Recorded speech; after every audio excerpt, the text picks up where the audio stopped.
La problématique du financement des PME-PMI, enjeux, défis et perspectives au cœur des préoccupations. Dans cette cuvette du Palais de la Culture de Bobo Dioulasso, membres du gouvernement et du secteur privé, pour en discuter. Ce cadre donc de concertation, une source d'espoir pour un développement inclusif et durable. Aussi voudrais-je souligner la pertinence du thème de cette 14e édition de la rencontre gouvernement secteur privé, la problématique du financement des PME au Burkina Faso, enjeux, défis et perspectives.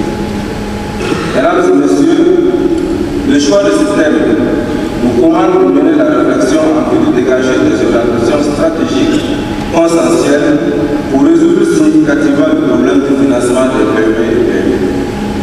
Il nous revient donc, au cours de nos échanges, de trouver des éléments incitatifs nécessaires. Cette rencontre gouvernement-secteur privé qui est à sa 14e édition a, selon le Premier ministre, pour objectif permettre une meilleure conjugaison des efforts des partenaires afin d'ajouter de nouveaux fils au tissu économique burkinabé. Pour ce faire, aucune préoccupation n'a été occultée. Enfin, quelques recommandations, excellent Monsieur le ministre.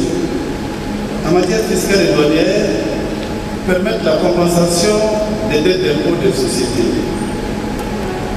Actuellement, les entreprises doivent payer des avances d'impôts aux sociétés sans pouvoir tenir compte des avances, c'est même un coup fait à l'État. Pour éviter ce paiement, les crédits d'impôts aux sociétés devraient notamment pouvoir être imputés sur les paiements ultérieurs de la compte d'impôts aux sociétés.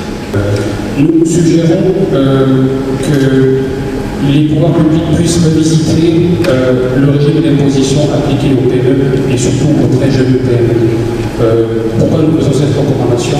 On constate que beaucoup de PME ont tendance à faire de l'évasion fiscale. Peut-être qu'avec une pression fiscale moins importante, elles seraient enclines à ne pas faire d'évasion fiscale.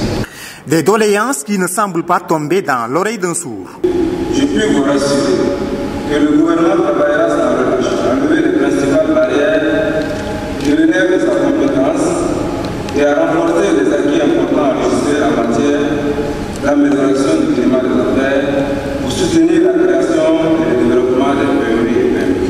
La révolte populaire de fin octobre dernier ne semble pas épargner le secteur privé. Et selon la délégation spéciale de la Chambre consulaire à Burkinabé, 106 entreprises ont été touchées pour une perte estimée à 42 milliards de francs CFA et plus de 7000 emplois à compromis, soit 70% de leur capacité productive paralysée, d'où l'intérêt d'un accompagnement des pouvoirs publics pour la relance des activités. Mais Yacouba Isaac Zida rassure et promet dans la foulée éponger la dette intérieure avant la fin de la transition.